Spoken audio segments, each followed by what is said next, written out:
¿Qué tal, señores? Bienvenidos a Espacio Abierto. Convendrán conmigo que en los últimos años hemos experimentado fenómenos meteorológicos calificados de extraordinarios. Danas, vaguadas, olas de calor, temperaturas extremas, lluvias torrenciales, sequía prolongada, que nos hace pensar que hay algo que está cambiando. Achacamos al cambio climático, al calentamiento global, todos estos fenómenos que están sustentados por datos científicos que refleja el informe de Leticia Sánchez. Europa se calienta al doble de velocidad que el resto del mundo. El último informe del clima publicado hace una semana asegura que el año pasado el 95% del continente registró temperaturas anuales superiores a la media, mientras que en el conjunto del planeta la temperatura sube 0,27 grados cada década. En Europa, desde mediados de los 90, sube 0,56. El año 2025 fue el tercero más cálido del registro, con una temperatura media global de 14,97 grados centígrados, solo superada en los años 2023 y 2024.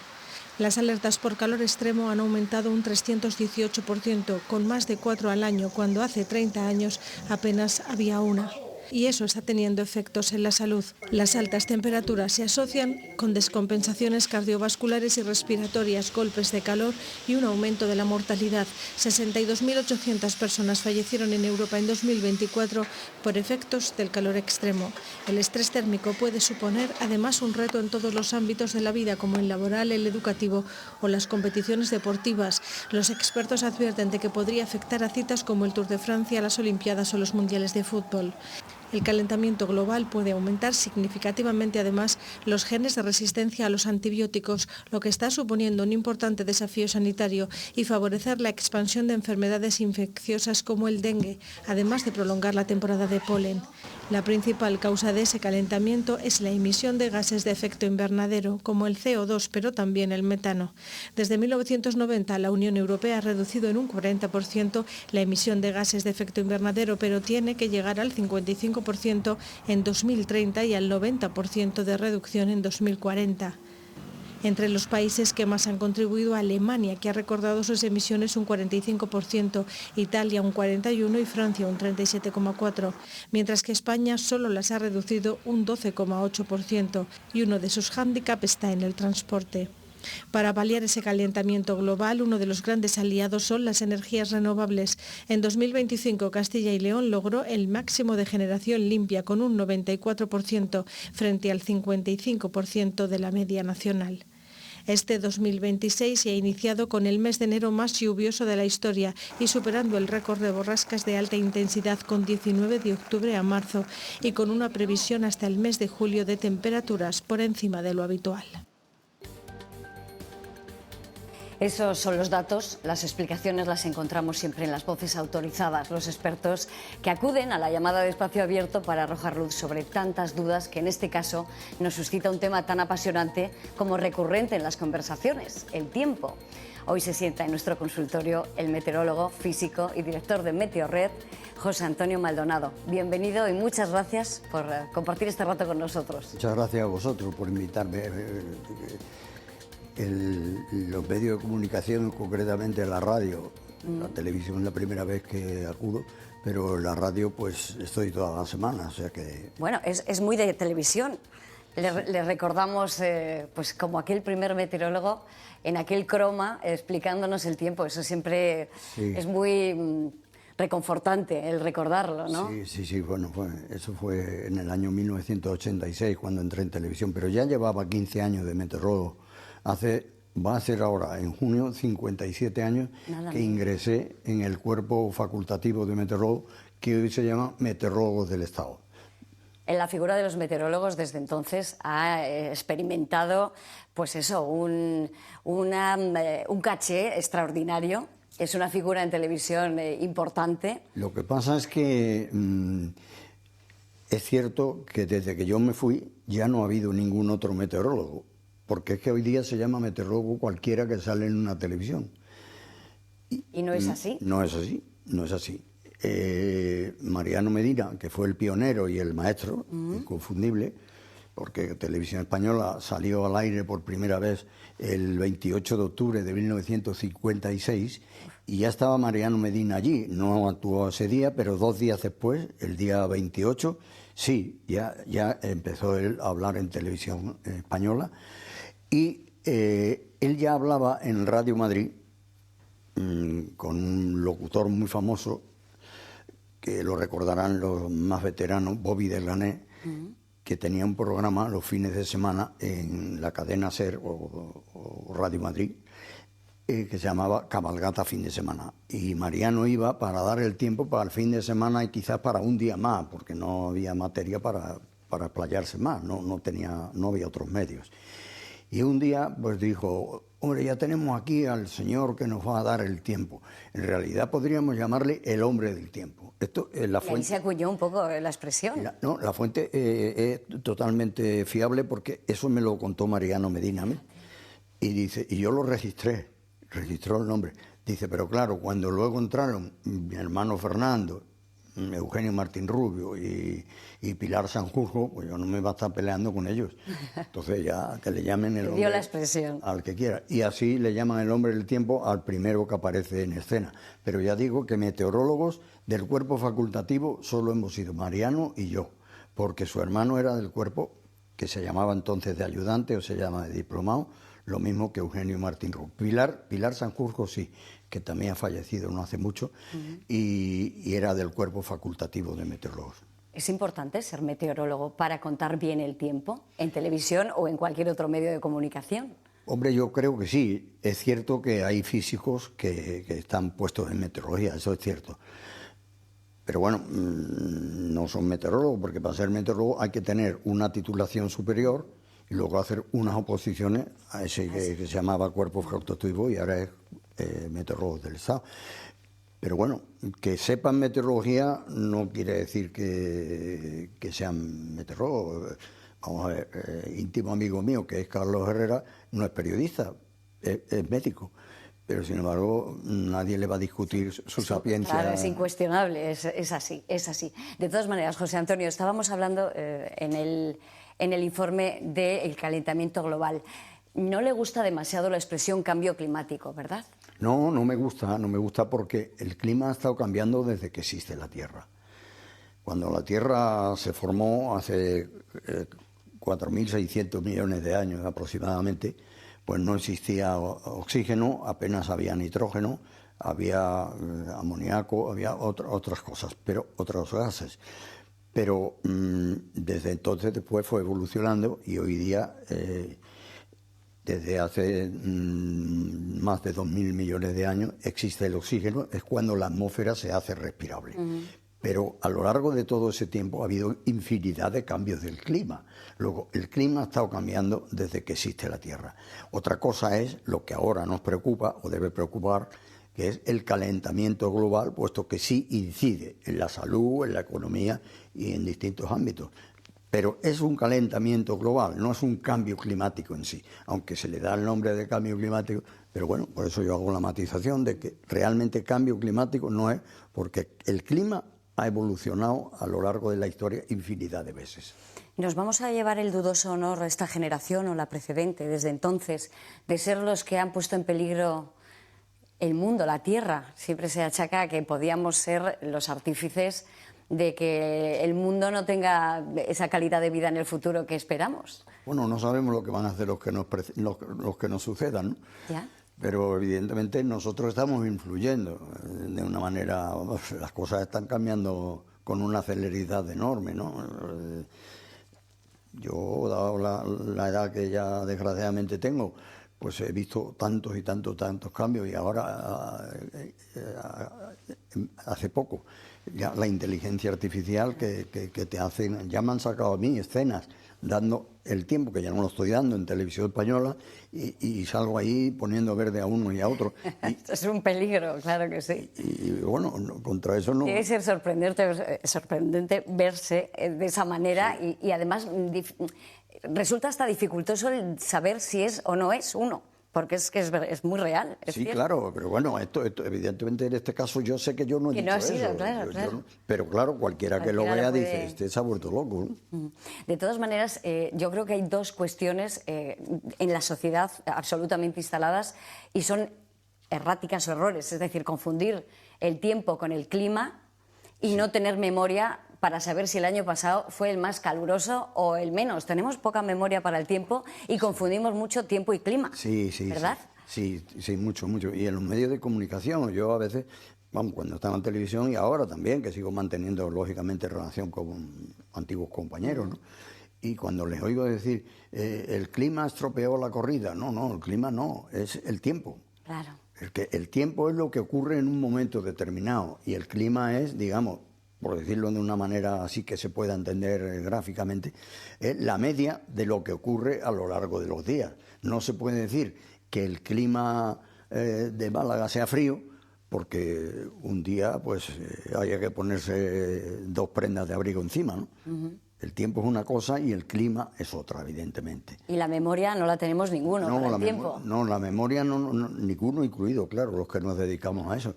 Porque si no miras, no te acuerdas. Por ejemplo, la famosa Filomena de enero del año 2021, que produjo en Madrid, concretamente, una nevada que hacía décadas que no se producía.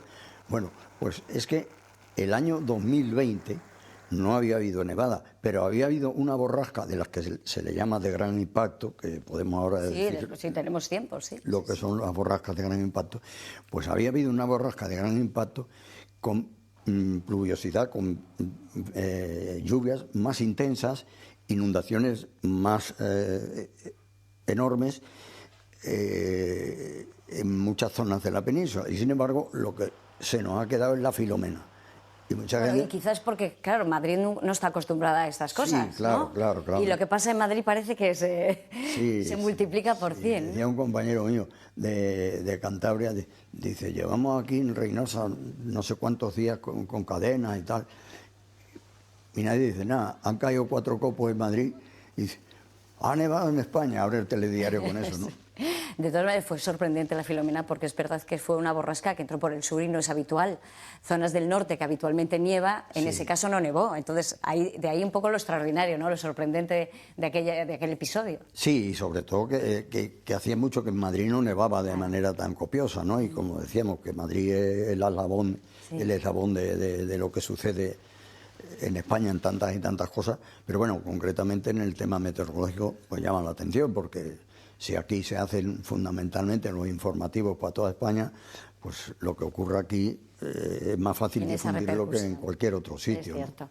¿No? Y decía las borrascas de gran impacto, eso se llaman así desde el año 2017. Antes no se les llamaba de gran impacto.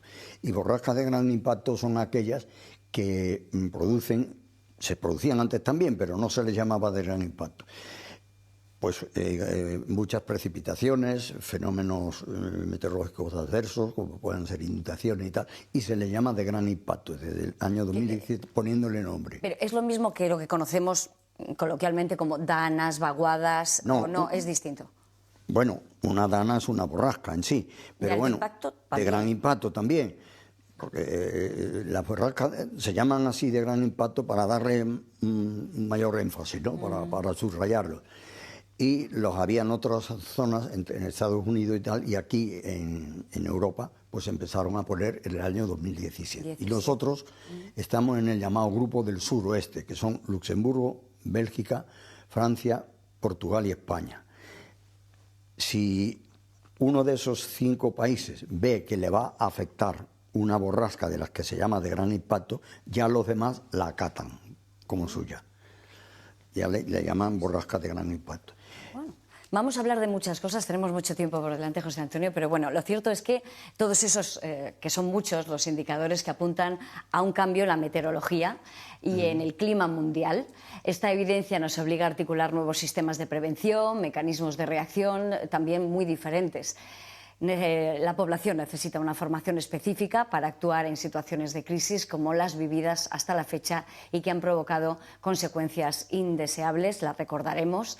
Ahora vamos a verlo porque lo han reflejado muy bien en este reportaje Óscar García y José Bermúdez. Lo vemos. Muy bien.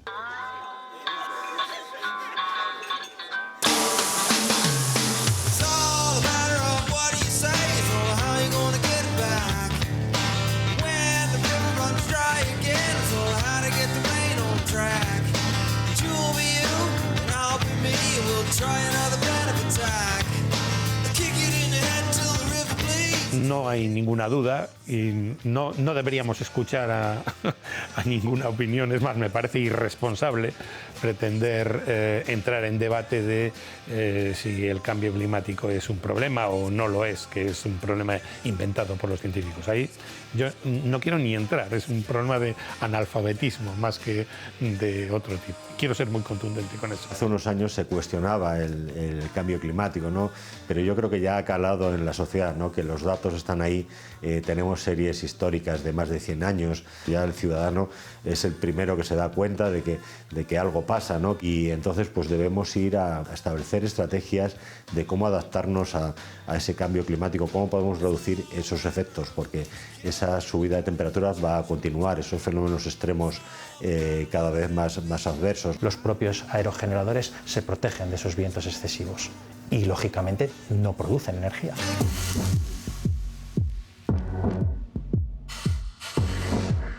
El calentamiento global es el proceso por el cual la acción del hombre está provocando un aumento de temperatura que está provocando un desequilibrio a nivel planetario. Y como consecuencia de ese calentamiento, el clima se altera. La aparición con mucha más frecuencia de fenómenos meteorológicos extremos, que son los que más nos preocupan.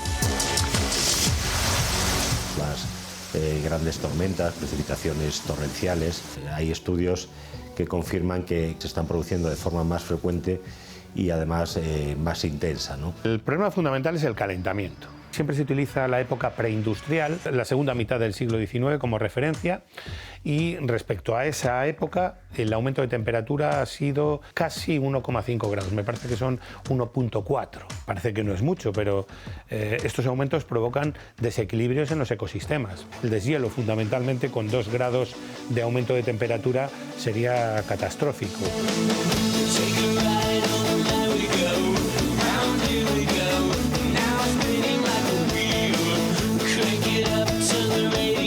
El frente polar, que está en altas latitudes y que toda la vida ha modelizado el clima en el hemisferio norte, se está enlenteciendo debido a que el Ártico está aumentando mucho la temperatura. Ese enlentecimiento provoca meandros y eso es lo que termina afectando a latitudes donde antes no afectaba. Las populares danas, por ejemplo, son aire frío estrangulado, aire frío aislado en niveles altos, que están facilitados por esos meandros que se producen y que esas bolsas de aire frío de vez en cuando pues bajan a latitudes, a medias latitudes donde nosotros estamos ubicados. Si ese aire frío además se encuentra con un aire muy cargado de humedad, como le ocurre al mar Mediterráneo, por ejemplo, y provoca unas precipitaciones salvajes. Se ha hecho un estudio por parte de la Universidad de Valladolid, ¿no? De que la Dana, pues, con el clima alterado por esos gases de efecto invernadero, pues los efectos han sido en torno a un 15 o un 20% más en cuanto a intensidad y extensión de esas precipitaciones torrenciales, ¿no? Esos meandros del frente polar también producen olas de calor, porque en unas partes separa el aire frío y el aire caliente, y en unas partes deja bolsas de aire frío, en otras hay olas de calor. En Castilla y León, por ejemplo, en los últimos 12 años han tenido una anomalía positiva y los últimos 4 han sido los más cálidos desde 1961, ¿no? En 2022 fue con un récord de 1,5 grados por encima de la temperatura de referencia. El mayor número de olas de calor y esos periodos de sequía, pues por ejemplo con los incendios forestales, ¿no? Absolutamente. El tema de los incendios forestales es clave. Estamos viendo que los incendios se comportan de otra manera. Los incendios de esta generación son incendios descomunales. Modifican las condiciones meteorológicas en su entorno. Una convección muy fuerte es parecida como cuando se forma una tormenta y que no tiene control. No es fácil luchar contra un incendio de esta generación porque no es fácil prever hacia dónde va.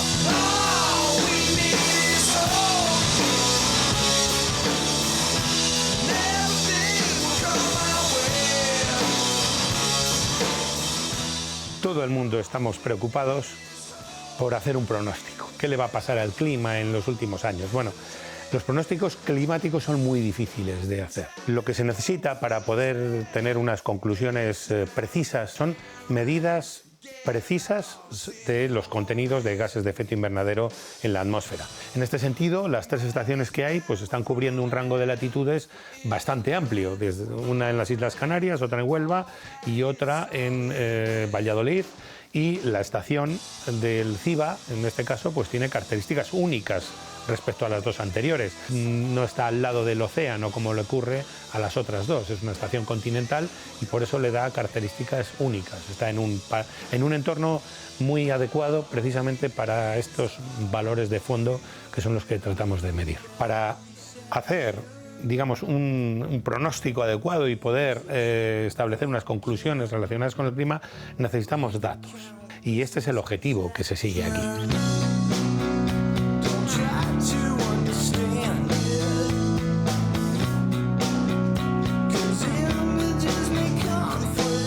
Para lo que es la predicción a muy corto plazo, la predicción a un día, 2 días, 3 días o 4 días, que es cuando son predicciones fiables, bueno, no tienen muchas implicaciones porque los modelos numéricos han mejorado mucho y por tanto no tiene mucha incidencia. Ya en las predicciones estacionales, que son para los siguientes 3 meses, ahí sí que tiene mucha importancia todo lo relacionado con las variables climáticas, ¿no?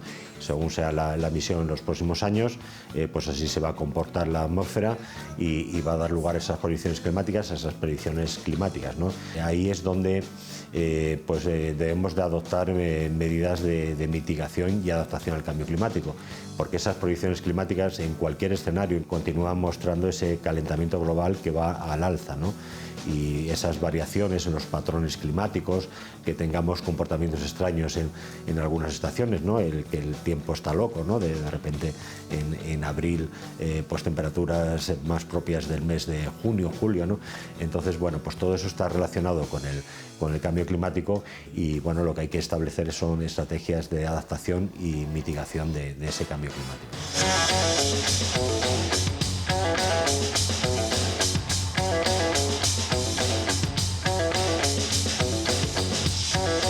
El problema que tiene el calentamiento es que está provocado sobre todo por factores que afectan a nuestro sistema energético. Tenemos un sistema energético basado en combustibles fósiles. Eso nos trae una complejidad importante y es que de momento lo que estamos tratando es de sustituir el sistema energético para hacerle más compatible y más sostenible con la dinámica del planeta. En esa lucha contra el cambio climático lo que se están haciendo es estableciendo una serie de medidas que ayudan a que haya una mayor penetración de generación renovable, ¿no? Castilla y León es un referente en producción de energía renovable, tenemos casi el 17% de la generación. La producción hidroeléctrica, por ejemplo, ¿no? Que afecta mucho al cambio climático, pues se beneficia o se perjudica en función de la cantidad de agua que cae, ¿no? Estos 2 últimos años han sido muy lluviosos, con lo cual la producción de electricidad a través de las centrales hidráulicas ha crecido.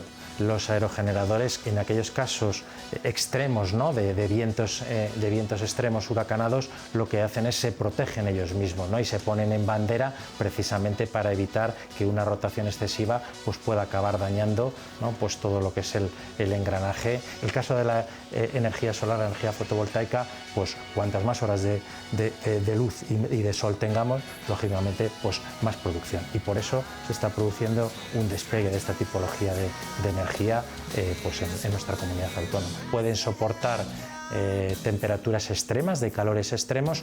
Lo que sí que es verdad es que eso no es bueno para el rendimiento de las placas fotovoltaicas, ¿no?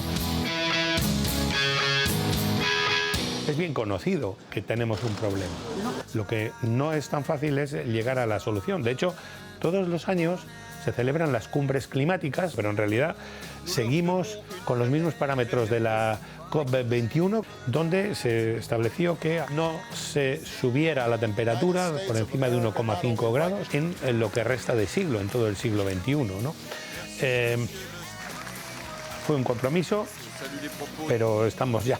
Entonces ahora deberíamos centrarnos quizás en educación de forma coordinada con protección civil, ¿no? Es decir, estos riesgos climáticos, ¿no? Es muy importante que la sociedad se conciencie y que bueno, lo más importante es la protección de vidas y bienes, ¿no?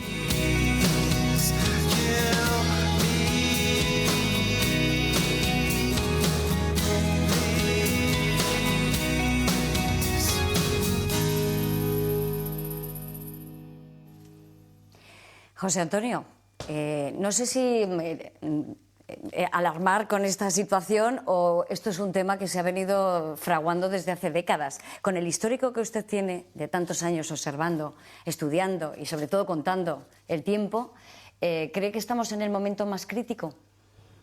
Bueno, evidentemente lo que estamos en un momento preocupante, ¿no? Es verdad que, como antes decía, ha habido tantos cambios a lo largo de la humanidad, a lo largo de la historia de la Tierra, no de la humanidad. La humanidad es mucho más reciente de cuando se formó la Tierra.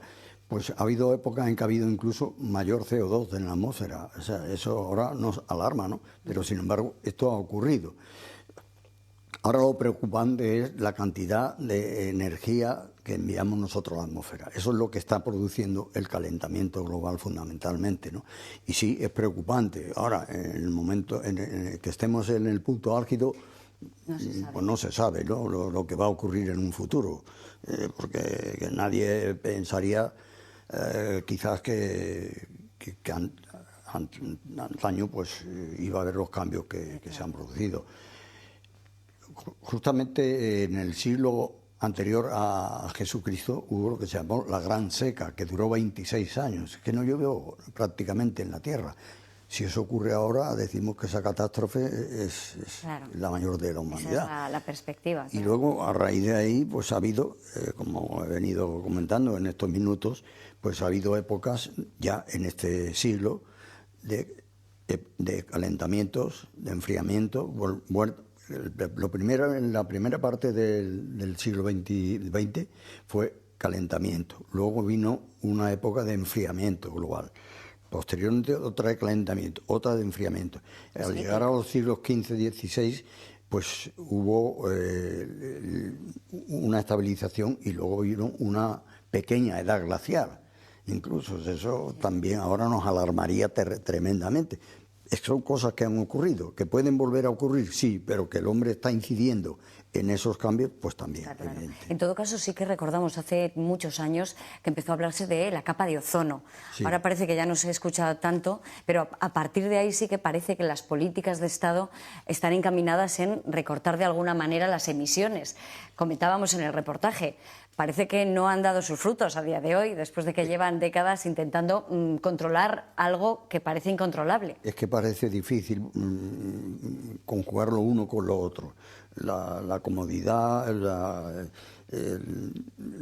la manera de comportarse en cuanto a las energías que se necesitan generar, es difícil conjugar esos factores para que haya una tendencia a que haya menos elementos para el calentamiento global. Es muy difícil. Muy difícil. Se reúnen año tras año, pero a la larga no se consigue gran cosa. Algo, pero no demasiado. Tenemos quizás que adaptarnos a esos cambios más que intentar frenarlos. Lo digo, por ejemplo, porque este año hemos tenido tantas borrascas que han llegado hasta la letra T. No sé desde cuándo se ponen nombres. Decía, se llaman de alto impacto desde el 18. Pero ¿desde cuándo se ponen nombres a las borrascas? No, desde el 2017 es cuando se están llamando, se están poniendo nombre. Nombre, sí. Y como antes decía, nosotros pertenecemos al grupo del suroeste y meteorólogos, una selección, los que se reúnan muchos, pero hay unos cuantos de cada país que por videoconferencia se reúnen y dan nombre para 21 borrascas que se vayan a producir. Vamos por 19 este año. Casi nos vamos a comer. Hombre, el abecedario completo. Ya es un masculino y un femenino. Se han producido 19 borrascas de gran impacto. Bueno, yo no sé si está previsto que parece que no va a haber ya más borrascas de gran impacto dada la época del año en que estamos, ya hasta la próxima temporada. Entonces ya en agosto se reúnen otra vez y ponen nombre para las que vengan, para todas las de la temporada siguiente. De todas maneras, sería que antes no sabíamos que se producían, aunque se produjesen, y ahora con la denominación estamos como más alerta y más en expectativas de que pueda causar problemas estas danas o borrascas de alto impacto. Sí, porque anteriormente a estas de gran impacto ha habido borrascas muy importantes también en España. Antes del 2017 ha habido borrascas de gran virulencia en España, y sin embargo no tenían nombre, ¿no? O no se le ponían, no se les llamaba de nombre, quizás sí, pero de gran impacto no. Y estas de gran impacto, pues ya digo que se vienen dando nombre desde el año 2017, ¿no? ¿La Dana fue otra cosa? ¿La Dana de Valencia? Sí, la Dana es otra cosa. La Dana es lo ha explicado ahí uno de los ponentes. La Dana es un embolsamiento aislado en niveles altos de la atmósfera, de presión aislada en niveles altos, que antes se llamaba gota fría.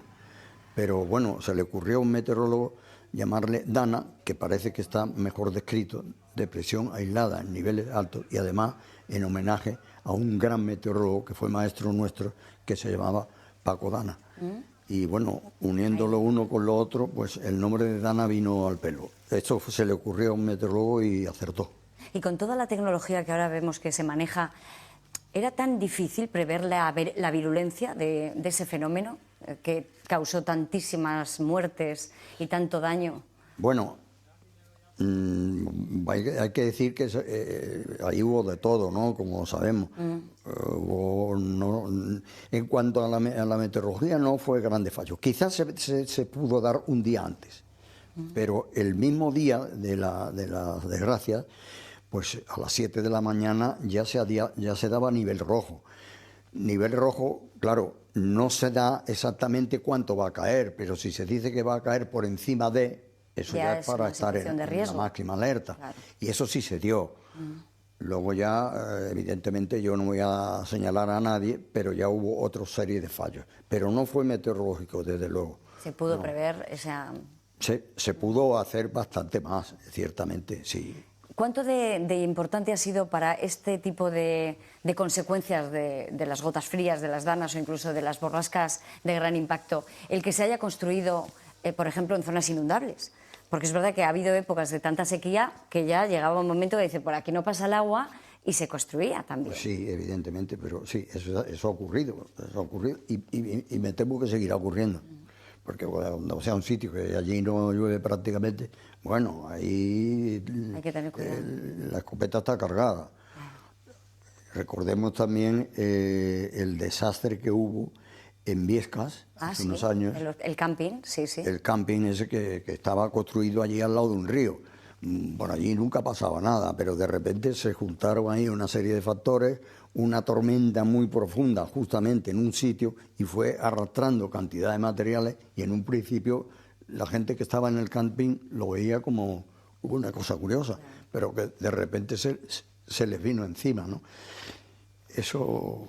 los fenómenos meteorológicos que provocan precisamente eso, borrascas o por ejemplo, sequías extremas, esto es lo más difícil de controlar por el hombre, porque hablábamos también de los incendios. Cuando se dan esas características que contábamos, no puedes hacer nada, es que el ser humano está absolutamente desvalido. Bueno, también en los incendios forestales también hay que tener en cuenta que es que no se prevé quizás en un momento determinado que esa zona pues tiene un riesgo potencial de incendios forestales, entonces no han limpiado lo suficiente y ahí hay pues una masa de matorrales y demás, al final, de combustible, que en un momento pues eso se confía uno, le puede ocurrir a cualquiera, pero bueno, hay quienes tienen la responsabilidad de que eso no ocurra, ¿no? Y sin embargo... En todo caso, al margen de la prevención, el denominar esos incendios de sexta generación significa que son absolutamente imposibles de apagar por lo que llaman el 30-30-30, 30 de humedad, 30 de temperatura y 30 de viento, que ya lo ponen en un contexto que, claro, la situación meteorológica es adversa absolutamente y ante eso los hombres no podemos hacer nada. No, igual que en las inundaciones. Es como si se produce un gran terremoto. Igual, claro. ¿Qué vamos a hacer contra un gran terremoto? Es verdad. Y puede ocurrir. Eso es lo más dramático, es decir, lo que más temor puede generar en la sociedad, ¿no? El año 1855, recordarás quizás, que hubo un incendio y un tsunami al mismo tiempo que prácticamente destruyó Lisboa en su casi totalidad, ¿no? Cierto. Bueno, pues eso puede ocurrir. y era el año 1855. Nada Eso menos, ocurre ahora claro. en un agosto de la época en que estamos, porque en aquel entonces ese terremoto afectó pues a toda la parte sur de Portugal, afectó a Andalucía en su parte occidental. Hay una placa de agradecimiento a la Virgen de los Reyes en la plaza de la Virgen de los Reyes, porque se estaba celebrando una misa en la catedral y cayó una piedra y no le cayó a nadie de los feligreses que estaban allí. pues, Y era domingo por la mucha tarde. fortuna, sí. Bueno, esto, Las cosas pasan. ese terremoto, y hay ciertamente que hay una zona de España que es más proclive a que pueda ocurrir un terremoto, que es la parte suroeste. Esa es la parte del Mediterráneo, porque es verdad que la temperatura del Mediterráneo está subiendo cualitativamente Sí. año tras año. Eso puede provocar problemas en la costa valenciana, como sucedió. ¿Por qué?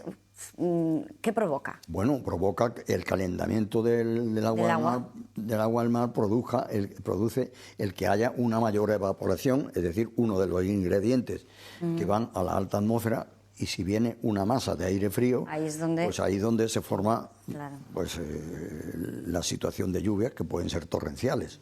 Es de ahí el peligro de que el calentamiento, pero ¿cómo se frena ese calentamiento? No se puede frenar. Claro, Eso ese es imposible. ese sí que no se puede frenar. Ya.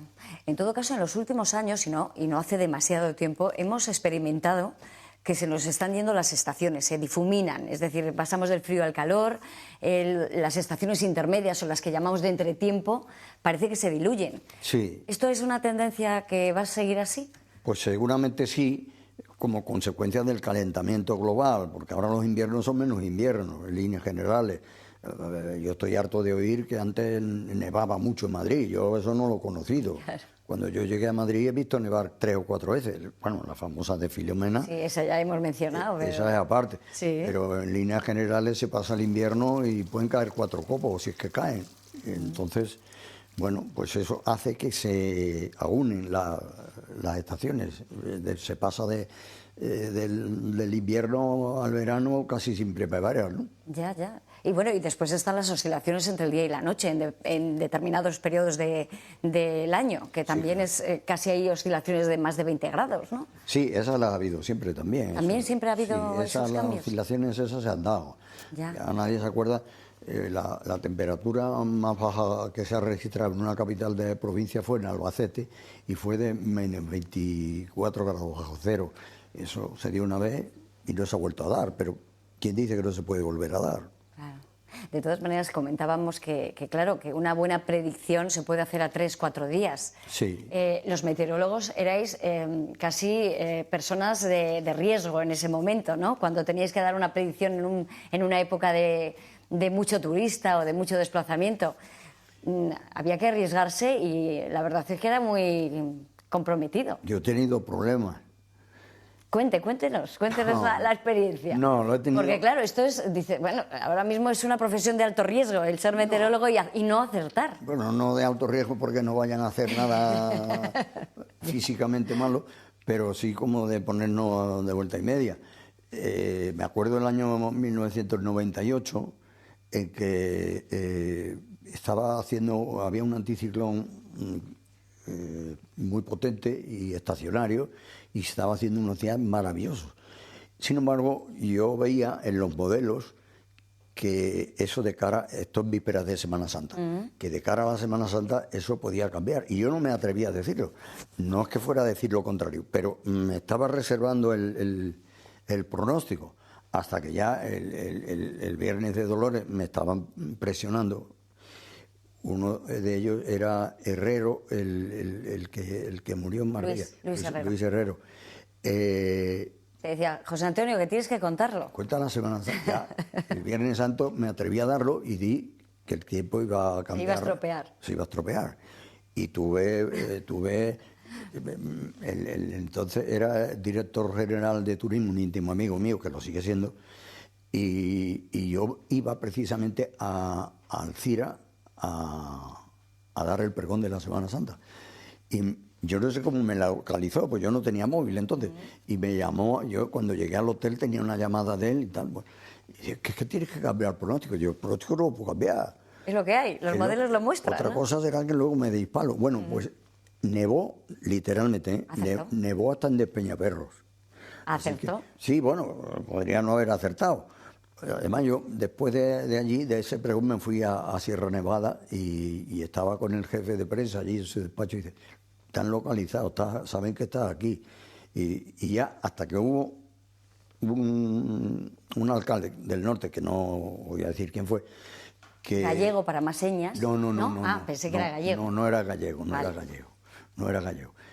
Era asturiano. Y entonces me dijo una frase como que ¿qué me pagarían en el sur para que yo diera mejor tiempo que en el norte? Y dije, bueno, pues ya sí tengo que salir a dar la cara. Claro. Y ya di la cara y di mi explicación, ¿no? Ser profesional. Sí, pero es verdad que el tiempo ahora mismo lo condiciona todo. Por eso es uno de los espacios que más audiencia pueden generar en televisiones y en radios, porque los planes de cualquier persona se marcan, incluso hasta la ropa que te vas a poner al día siguiente, se marcan por la predicción meteorológica. Sí, con quien hemos tenido alguna que otra refriega, pero luego hemos terminado amigos, no te va a extrañar. Bueno. No, sí, lo voy a decir el nombre, es con Revilla. No es difícil. Presidente de Santander, de Cantabria, de aquella. Sí, de Cantabria. Cuando él era el presidente de Cantabria, luego hemos llegado a un entente cordial. Ya, pero claro, de esa predicción dependía que hubiera más turistas, que hubiera más desplazamientos, más economía, se gasta más. Algún hotelero también me ha llamado diciendo que le estaba hundiendo el negocio de cara a la fíjate, vaya responsabilidad que caía sobre las espaldas. Claro. Pero, pues de esas cosas vamos a hablar justo después de esta pausa. Vamos a parar unos instantes, pero volvemos enseguida para seguir hablando del tiempo con José Antonio Maldonado.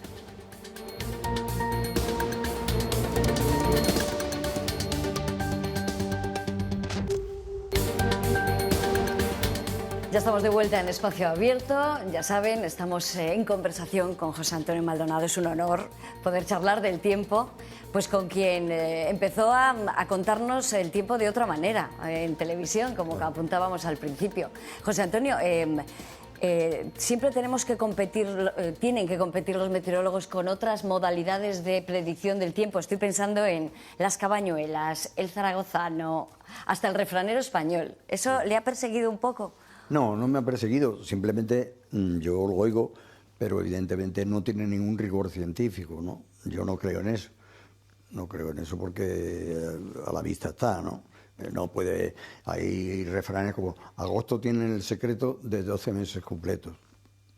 Ya. Lo que va a ocurrir en los... Es muy riguroso, claro. Sí, pero eso viene a referir que en los 12 primeros días del mes de agosto dan lo que va a ocurrir a lo largo de los 12 meses siguientes. Sí, hay quien tiene esa... Esa no me la sabía yo. Pues esa está ahí también. Sí. Y hay quien la sigue, ¿no? Pero vamos... Bueno, es lo de en abril aguas mil, esas cosas que parece y que los son refranes siempre que tienen un refrán, no por mucho madrugar amanece más temprano. Bueno, si ya entramos en esa dinámica, es verdad. Madruga Dios le ayuda, ¿no? Es verdad. Pero no, en cuanto a lo meteorológico, sí, también hay muchos refranes. De hecho, hay un libro de refranes que escribió uno que fue un meteorólogo que fue el jefe mío, y hay cantidad de refranes meteorológicos.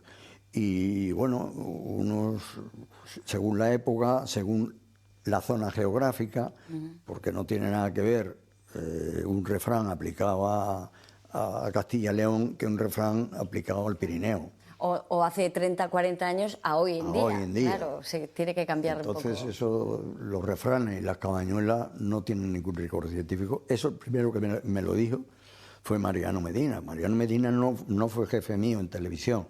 Sí. No, fue jefe mío en el entonces llamado Instituto Nacional de Meteorología, que luego se llamó Agencia Estatal de Meteorología. Pero en televisión no. Ellos se fueron en el año 85 y yo entré en el año 86, cuando se creó la televisión matinal. En todo caso, decíamos antes de la pausa que el tiempo influye en todos los órdenes de la vida, y en el reportaje apuntábamos que incluso los cambios meteorológicos pueden afectar a nuestra vida diaria, es decir, los trabajos al aire libre, pues quizás se puedan coartar. En los colegios quizás acabar antes de que lleguen las altas temperaturas.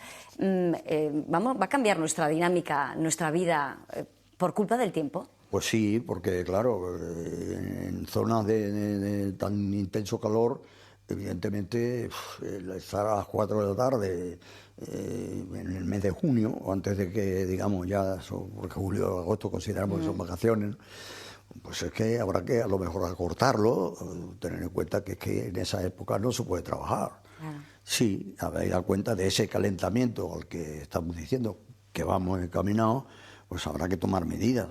Quienes que vengan detrás de nosotros. Ya ni contamos pues que eso, cómo puede cambiar la flora, la fauna, evidentemente, las vendimias, que en Castilla y León hay muchas de os. Evidentemente, las olas de calor inciden naturalmente pues en que haya pues una menor, sea peor el desarrollo agrícola en un momento determinado. Esos extremos evidentemente inciden en la salud, en temas respiratorios, en temas alérgicos, inciden también en la economía, en cuanto que, por ejemplo, pues eso que decíamos, los campos pues se ven afectados por esos olas de calor, ¿no? Claro, ser menos productivos. José Antonio, todos los programas nos acercamos a una universidad de Castilla y León para que los estudiantes formulen preguntas a nuestro invitado.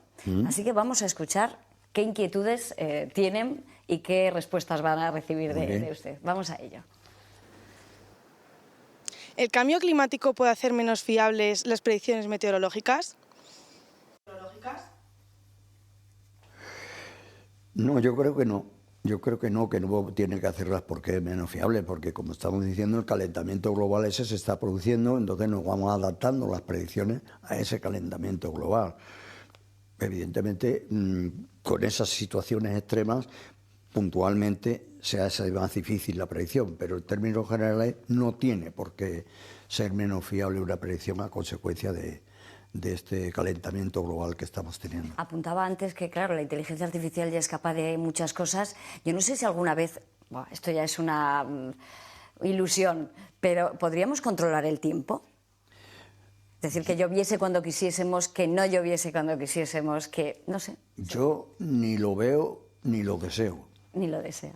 Porque evidentemente sería un arma mortífera, ¿no?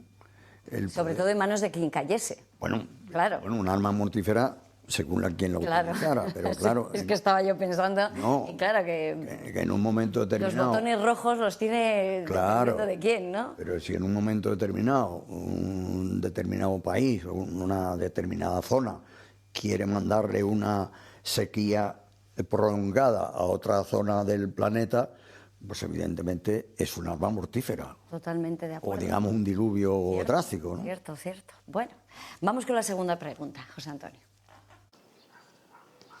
¿Puede la inteligencia artificial ayudar a revertir los efectos del cambio climático? Uf, qué difícil. No lo he entendido bien. ¿La inteligencia artificial se puede aplicar pues, para que haya más hielo en la Antártida, para que se frene ese calentamiento en los mares? Bueno, eso es lo mismo que creo que viene a hacer, lo mismo que estábamos diciendo, si existiera la posibilidad de controlar el clima, ¿no? Exacto, claro. Dios sabrá. Esperemos que no. Yo espero y deseo que no, yo no lo voy a conocer. Quizás sí que nos pueda dar las predicciones mucho más ajustadas, porque claro, es tan ingente el número de información, el volumen de información que puede manejar, que quizás a lo mejor eso sí. Sí, eso sí, pero el hecho de que la invierta o lo controle, eso ya digo que ni lo quiero ni lo deseo. No. Ni lo deseo para mis descendientes. Lo del arma mortífera nos ha quedado grabado ya, ¿eh? Sí. Bueno, vamos con la última pregunta de los estudiantes. ¿Estamos a tiempo de frenar el calentamiento global? Bueno, esto de que estamos a tiempo, claro, siempre se dice. Sí, eso es lo que creo que hemos comentado a lo largo de la charla, que las reuniones son continuas en ese sentido, pero a la hora de la verdad, ¿quién le pone el cascabel al gato? ¿Quién reduce sus emisiones? Porque, claro, va en contra de otros intereses y no todo el mundo. Nunca llueve a gusto de todo, como decíamos, y a unos les perjudica y a otros no. A veces a mí pues me han llamado diciendo que, bueno, con esto que decíamos de que las predicciones y tal, creyéndose que yo tenía influencia en eso, ¿no? Que es que allí en tal zona pues que le hacía falta que lloviese.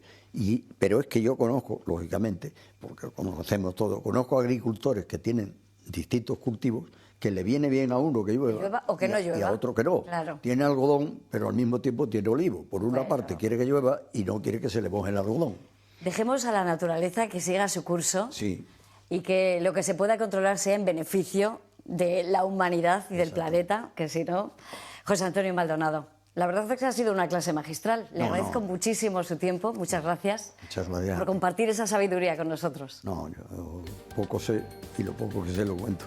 Muchas gracias. Gracias a ti. Y a ustedes, emplazarles a un nuevo espacio abierto será en cuestión de una semana. Les espero. Adiós.